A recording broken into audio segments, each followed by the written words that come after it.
Welcome back to Eastern Brush, Western Soul. In today's video, we're diving into an extraordinary illustrated edition of Liaojia Ji, the Liaojia Quantu, or Complete Illustrations of Strange Tales. This colorful illustrated series brings to life the supernatural tales from Liaojia in a sequence of paintings that at one time totaled around 90 volumes. However, these volumes are now scattered in collections across the globe. For today's episode, we'll focus on 17 volumes preserved in the Austrian National Library and one additional volume in the Martin Bodmer Library in Geneva, Switzerland. This series is generally thought to have been created during the late Qing Dynasty, around the reign of Emperor Guangxu. Now, last time we explored the stories from volume 33. Today, though, we're jumping forward to volume 38, which features 5 captivating stories. Unfortunately, 4 volumes in between are missing, likely kept in private collections and thus inaccessible to the public. Just recently, however, we heard some exciting news. Volumes 22 and another previously unknown volume were auctioned by Sheffens in the UK, fetching a total of £17,000. The buyer has chosen to remain anonymous, and the stories within these volumes remain a mystery for now. In any case, we'll continue today with the 5 stories of volume 38. These tales are titled Thunder of Cow, The Gambling Charm, Aha, The Hairy Fox, and Green Plum. A special thank you to Little Fish, our channel's dedicated contributor, who translated and prepared today's stories in her spare time, making it possible for us to bring these to you in audio. Let's dive into these incredible tales together, shall we? The story of Leun and the Thunder God. Once upon a time, there were 2 young men, Leun and Xia Pingzi. They grew up as neighbors, and over the years, their bond grew stronger, becoming closer than even family. Xia Pingzi was a remarkably bright child. By the age of 10, he was already famous locally for his poetry and essays. Leun, on the other hand, wasn't as gifted, but he humbly learned from Xia, who generously shared his knowledge. Together, the 2 became known as a pair of young prodigies. However, despite their talents, neither of them could pass the imperial exams. Years went by, and just as they came of age, a tragedy struck. Xia Pingzi fell gravely ill and passed away. His family was left in poverty, and it was Leun who took it upon himself to arrange Xia's burial. Afterward, Lei provided for Xia's widow and child, splitting every small profit he earned with them, gaining admiration and respect from those around him. However, supporting both households gradually took its toll on Lei. One day, reflecting on Xia Pingzi's unrealized talents and his own struggles, Lei decided to change his path. There's more to life than just seeking fame and fortune through study. He reasoned, perhaps it's time to try something else. So he set aside his books and turned to business. Within a few months, he was making a modest income, bringing prosperity back to his household. One day, while resting in a lodging house in Jinling, Lei noticed a peculiar man, a tall, gaunt figure who sat alone, looking distressed. Lei offered the man some food, which the stranger devoured hungrily. After finishing, the man explained, "I've endured a punishment from the heavens for my sins. I'm fated to wander without shelter." Despite the cryptic answer, Lei felt sympathy and continued to offer assistance. The man, touched, said, "You have a good heart. Because you helped me, I will now stay by your side. You have a dangerous journey ahead, and I can aid you." Puzzled but grateful, Lei agreed. The next day, as they traveled together, they boarded a ship to cross a river. Suddenly, a storm struck, and the ship was caught in ferocious waves. Just as it seemed all hope was lost, the strange man leaped into action, diving into the water and bringing Lei and his cargo safely to shore. Lei was speechless with gratitude. It was clear his companion was no ordinary man, for he had salvaged everything, even the smallest items. When the ordeal was over, the stranger laughed and explained, "I only eat a few times a year, yet each time I eat a feast." They traveled together until, one stormy night, they arrived at Lei's home. As the thunder rolled in the distance, Lei mused aloud, "I wonder what lies in the clouds or what thunder truly is." The man smiled, his eyes twinkling. "Would you like to see for yourself?" Before Lei could answer, he felt a strange drowsiness overcome him. When he awoke, he found himself amidst the clouds, surrounded by rolling white masses like waves of cotton. Stunned, he realized he was in the sky, with stars so close they appeared like glistening beads, some as large as jars and others small as cups. Curiously, he reached out and plucked a small dark star, tucking it into his sleeve. Peering down, Li saw the earth far below, like a tiny patchwork of fields and villages. Fear seized him. It was a dizzying sight. Just then, a magnificent chariot appeared, pulled by two gleaming dragons with barrels of water on board. To his shock, he saw his companion on the chariot, commanding a troop of celestial beings who were sprinkling water over the parched lands below. The man beckoned to Lei, handing him a ladle and inviting him to join. Li, remembering the drought his homeland was suffering, eagerly poured water over his fields below. Finally, his companion revealed his true identity. I am the Thunder God, sent to the mortal realm to atone for my misdeeds. My penance is complete, and I must return to my celestial duties. But our friendship is one I will never forget. He offered Li a rope, which slowly lowered him back to earth. When Li touched down near his village, the rain had finally arrived, saving the crops and bringing life back to the fields. Rushing home, Li reached into his sleeve, retrieving the small black star. That night, it shone with a gentle glow, illuminating his house. In time, the Thunder God visited Lei once more in a dream, explaining, I shall be reborn as your son to repay the kindness you have shown me. And soon after, Li's wife became pregnant. When the child was born, a faint, starry light filled the room. They named him Xinger, or Star Child. Bright and gifted, Xinger grew to be a celebrated scholar, fulfilling his father's long-held dreams. And so, the Thunder God's debt was repaid, his legacy lighting the life of Lei Yunhe and his family for generations to come. The Gambling Talisman. There was a Taoist named Han, who lived in a temple in town, renowned for his mastery of illusions. Everyone called him an immortal for his abilities. My late father was a good friend of his, and every time he came to town, he would visit Han. One day, my father and my late uncle went into town intending to visit the Taoist. On their way, they happened to meet him. Han handed them the temple key and said, "Please go ahead, unlock the door, and wait for me there. I'll be back shortly." They followed his instructions, unlocked the temple door, and, to their astonishment, found Han already sitting inside. Such strange events were common with him. Now I had a relative who was addicted to gambling. Through my father's introduction, he got acquainted with Han. At that time, a monk had arrived at the great Buddha temple, known for gambling large sums. Hearing this, my relative, thrilled, took all his money to bet with the monk only to lose everything. Unwilling to give up, he pawned his house and fields, returned to house to gamble, and lost it all again in one night. Depressed and at a loss, he passed by the temple and decided to visit Han. Seeing his miserable expression, Han asked what was wrong. My relative confessed his losses. Han laughed and said, "Frequent gamblers rarely win. If you can give up gambling, I'll help you win back all you've lost."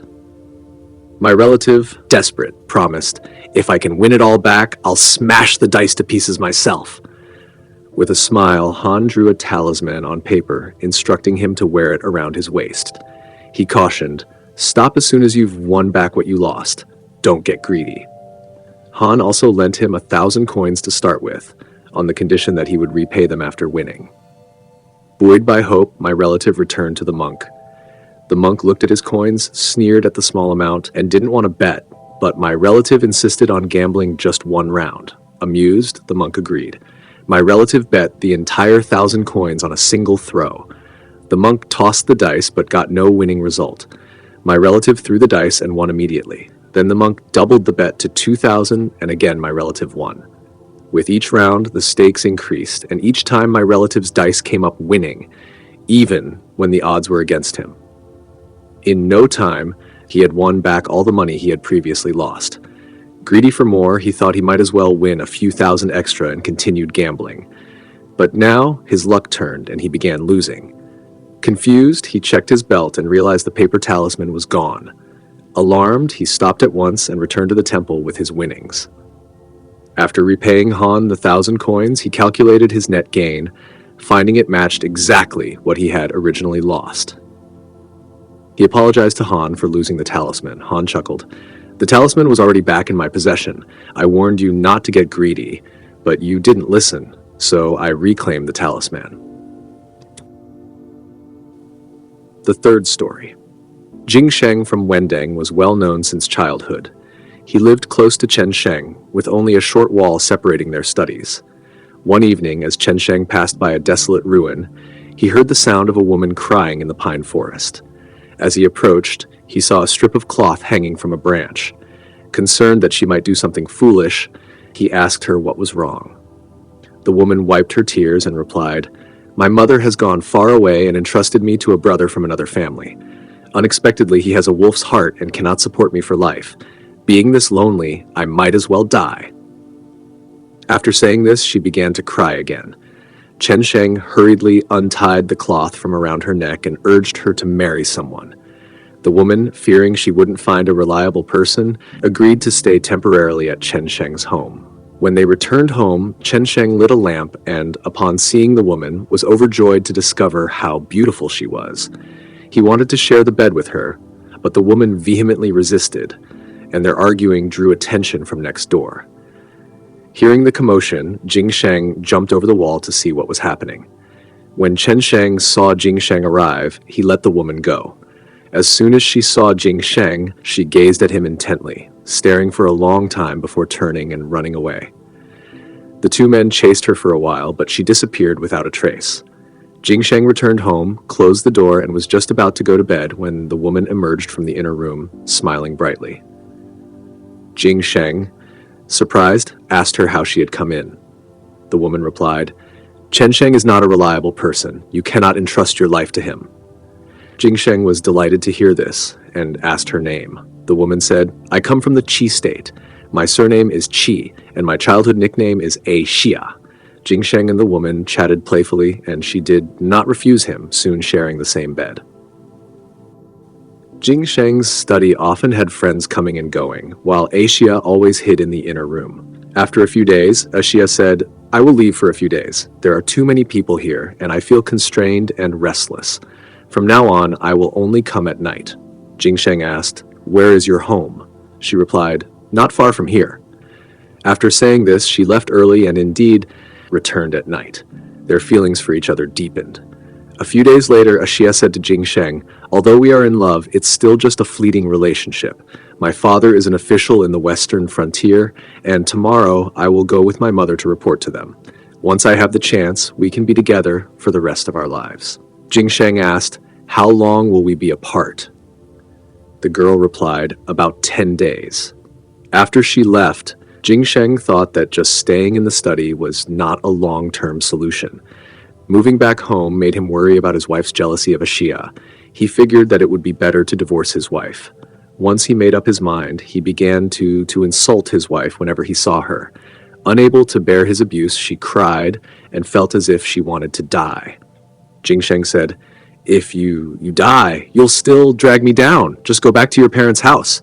He pushed her away. His wife cried, "I've been with you for 10 years and have never done anything immoral. Why are you being so heartless?" Jing Shang ignored her and urged her to leave. Seeing no way out, his wife finally walked out the door. From then on, Jing Shang had the house freshly painted and cleaned inside and out, eagerly awaiting Axia's return.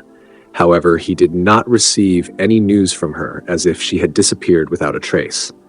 After his wife returned to her parents' house, she repeatedly asked Jing Shang's friends to intercede on her behalf, hoping to mend their broken relationship, but Jing Shang refused to agree. Eventually, she remarried a man named Xia Hao. Their homes were adjacent, and the two families had been enemies for generations due to territorial disputes. When Jing Shang learned that his wife had married Xia Hao, his resentment only grew. Yet, he still hoped for Axia's swift return to soothe his feelings. More than a year passed, and he still did not see Axia. One day, during a celebration for the sea god's birthday, a crowd of faithful worshippers gathered inside and outside the temple. Jing Shang also went to the event and, from a distance, saw a woman who looked a lot like Axia. He followed her, but she blended into the crowd. He continued to pursue her outside, only to see her float away. Jing Shang returned home, feeling both angry and frustrated. Later, after 6 months, Jing Shang saw a lady dressed in red, followed by an old servant leading a black donkey. He looked closely and realized it was Axia. Fearing he might be mistaken, he first asked the servant, "Who is this lady?" The servant replied, She is the wife of young Master Zheng from the South Village. Jing Xang asked, "How long have they been married?" The servant replied, "Half a month." Jing Xang wondered if he had mistaken her for someone else. When Xia heard this, she turned to look back, and Jing Xang could clearly see it was indeed her. Knowing she had married someone else filled him with rage, and he shouted, "Xia, why have you forgotten our old promise?" The servant, hearing someone calling for his mistress, became angry and wanted to hit Jing Xang. Xia hurriedly stopped him and said, "You heartless man, how can you show your face to me?" Jing Xang defended himself, saying, "You have betrayed me. How have I wronged you?" Xia replied, "You have wronged your wife even more than you have wronged me. You treat your legal wife like this. How can you expect to treat me differently? I once entrusted myself to you because of the virtue accumulated by your ancestors. But now that you have abandoned your wife, the underworld has already taken away your official position. This year's top candidate, Wang Chang, is the person who will take your place. I am now young Master Zheng's wife. Do not entertain any further thoughts about me." Jing Sheng lowered his head, speechless. When he looked up again, Xia had already spurred her donkey away, leaving him only with regret. That year, during the imperial examinations, Jing Sheng failed. Wang Chang indeed became the top candidate, and young Master Zheng also passed. Jing Sheng earned a reputation for being unfaithful, remained unmarried at 40, and saw his family fortunes decline, often begging from friends and relatives. One day, he accidentally visited young Master Zheng, who welcomed him warmly and invited him to stay. Xia, seeing this, felt pity and asked Zheng, "Is the guest in the front hall by any chance Jing Qingyun?" Young Master Zheng asked how she knew him, and Xia replied, "Before I married you, I sought refuge in his home during a difficult time, and he took care of me. Although he behaves poorly, his ancestral virtues have not been completely lost, and he was once your friend. You should help him." Young Master Zheng agreed, and had Jing Sheng change out of his ragged clothes into new ones, allowing him to stay for several days. One night, as Jing Sheng was preparing for bed, a maid came to him with over 20 taels of silver to give him. Xia's voice drifted in from outside the window, saying, "This is my private savings, a small token of appreciation for your past kindness towards me. Take it back and find a good woman to accompany you. Fortunately, your ancestors accumulated much virtue, which may still bless your descendants. Do not commit any more immoral acts that would shorten your lifespan." Jing Sheng expressed his gratitude. After returning home, Jing Sheng took out 10 taels of silver to buy a maid from a local gentry family. This woman was ugly and fierce. Later, she gave birth to a son who eventually passed the imperial examination. Young Master Zheng became an official in the Ministry of Personnel, and when he died, Xia returned to conduct his funeral. When people opened the curtain of the cart, it was found to be empty, revealing that Xia was not human. Alas, without virtue, one becomes fickle, leading to an empty outcome. The heavens' retribution is indeed severe. The Tale of the Furred Fox. Ma Tianrong, a poor farmer in his 20s, lost his wife early and never remarried due to his poverty. One day, while working in the fields, he saw a woman in heavy makeup strolling through his crops. Her cheeks were painted a vivid red, and her face had a striking allure. Curious and finding himself alone, Ma couldn't resist teasing her. She played along, smiling coyly, but when he suggested something more intimate, she laughed and said, "In broad daylight? Hardly appropriate. Go home, close the door, and wait. I'll come tonight." Skeptical yet intrigued, Ma Tianrong went home, and sure enough, under the moonlight, she appeared and they enjoyed each other's company. Her skin was unusually smooth and tender. By lamplight, it looked like that of a child's, almost as if covered in a fine fur. Curious, Ma jokingly asked, "Could you be a fox spirit?" She laughed, then admitted it. Thrilled, Ma Tianrong thought to himself, "If you're truly a spirit, then wealth is surely in your reach. Could you give me a little silver?" She chuckled and promised she would. The next night she returned, but when he asked about the silver, she feigned surprise, as if she'd forgotten. This routine continued until finally she produced 2 small ingots, intricately patterned and weighing about 5 or 6 ounces. Ma Tianrong stored them away with great joy. 6 months later, in need of money, he brought out his precious silver only to discover it was tin. Disappointed and upset, he confronted her on her next visit. She merely laughed, saying, "Your fate can't handle true silver." Ma, frustrated, replied, "They say fox spirits are beauties beyond compare, but you don't quite match that." She laughed and replied, "We spirits match those we meet. With your poor fortune, how could you bear the sight of a goddess? My looks are suited to you, as fair as you can bear."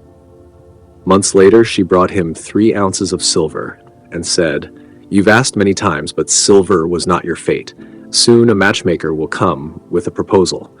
This silver should be enough to secure a bride, my farewell gift to you." Startled, Ma Tianrong said he had no plans to marry, but she simply told him, "In a day or 2, you'll see." Indeed, the next day a matchmaker came.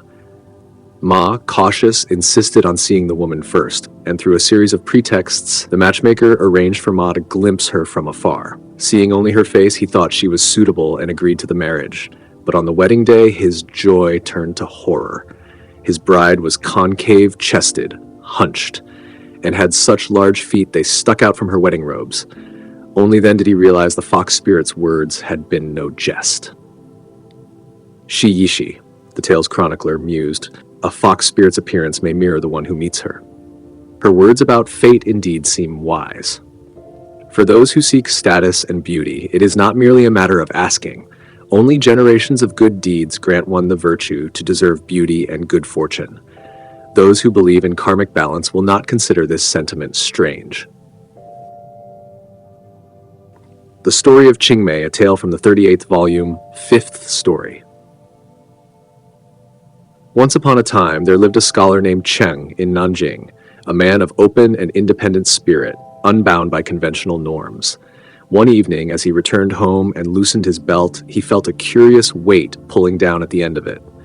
Upon turning around, he was stunned to see a beautiful young woman emerging from behind him, arranging her long hair and smiling shyly. Bewildered, Cheng feared she might be a ghost, but the woman calmly assured him, "I am not a ghost, I am a fox spirit." Cheng was intrigued rather than frightened and replied, "Even if you were a ghost, I would not mind. How much less should I fear a fox spirit if you are as enchanting as this?" And so their companionship blossomed. 2 years passed, during which they had a daughter whom they named Qing Mei. The fox spirit often cautioned Cheng not to remarry, promising she would eventually bear him a son. Cheng took her words to heart, but soon faced ridicule from friends and family. Bowing to their pressure, he finally decided to marry Wang, a woman from the east of the lake. Upon learning this, the fox spirit grew furious. She left their daughter in Cheng's arms and declared, "Here is the daughter you can choose to raise or abandon. I shall not stay as a mere wet nurse." And with that, she vanished. Qing Mei grew up to be graceful, intelligent, and strikingly beautiful, a reflection of her mother's charm. When her father Cheng passed away and her stepmother remarried and left, Qing Mei was sent to live with her unsavory uncle, who planned to sell her to make a profit. However, a nobleman named Wang, who had recently returned to his family estate, heard of Qing Mei's intellect and purchased her at a high price to be a maid for his daughter, Shi. Shi was a lovely young woman of 14 and took an immediate liking to Qing Mei, making her a trusted companion. Living in the Wang household, Qing Mei's clever and devoted nature quickly won everyone's favor. One of the tenants of the estate, a scholar named Zhang Jieshou, also caught her attention. Though impoverished, Zhang was diligent, filial, and dedicated to his studies. One day, while running an errand, Qing Mei visited Zhang's humble home and was deeply moved by his quiet acts of devotion and integrity. Curious, Qing Mei told Shi about Zhang, even suggesting he would make an ideal husband for her. Though initially hesitant due to Zhang's lack of wealth, Shi couldn't shake Qing Mei's unwavering faith in his character. In secret, Qing Mei went to Zhang's mother and delicately proposed a marriage arrangement, explaining her master's admiration. Though the Zhangs were astonished by this proposal, Zhang's mother ultimately agreed, sending a matchmaker to the Wang family. When Mr. Wang heard the proposal, he burst out laughing at the idea of his daughter marrying a poor tenant. However, when he spoke to Shi, she surprised him with her own approval, quoting, "Poverty and wealth are but fate. If I am fated to live simply now, riches may yet await." Unimpressed, her father sternly dismissed the idea. but Ashi, though embarrassed, refused to abandon her choice. Qing Mei was determined to fulfill her promise to both Zhang and Ashi. Realizing that Zhang's family couldn't afford a bride price, she asked for Ashi's help in securing funds. Generous as always, Ashi secretly contributed her own savings. Together, the two friends managed to gather enough to secure Qing Mei's marriage to Zhang. After her marriage, Qing Mei served Zhang's family with grace and diligence. Her embroidery became a sought-after craft, bringing in a modest income. She encouraged Zhang to keep studying and took charge of the household. In time, however, Mr. Wang fell on hard times and moved to a distant region. His fortunes quickly declined, and his family was left destitute. Ashi herself faced hardship and was abandoned by her servants. Struggling to survive, Ashi's spirit never wavered. When Qing Mei learned of Ashi's fate, she immediately came to her friend's aid. Together, they weathered the harshest years, bound by a sisterhood stronger than misfortune.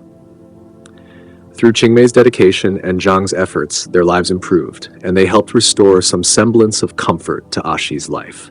Their story remains one of loyalty, friendship, and the triumph of integrity over adversity. The title, Green Plum, and the name in the story share the same meaning, symbolizing youthful innocence and beautiful love. This name emphasizes the unripe fruit, while also alluding to the childhood memories and emotional bonds between the characters in the story. Thank you for joining me on Eastern Brush Western Soul as we explore these captivating stories from Eastern literature. This channel is dedicated to sharing ancient Eastern texts and the beauty of traditional Eastern ink painting. In our next episode, we'll delve into the 41st volume of the Strange Stories from a Chinese Studio. Unfortunately, some of the intervening volumes have been lost to history, which is indeed regrettable. I look forward to sharing this journey with you, and I hope you'll join me next time.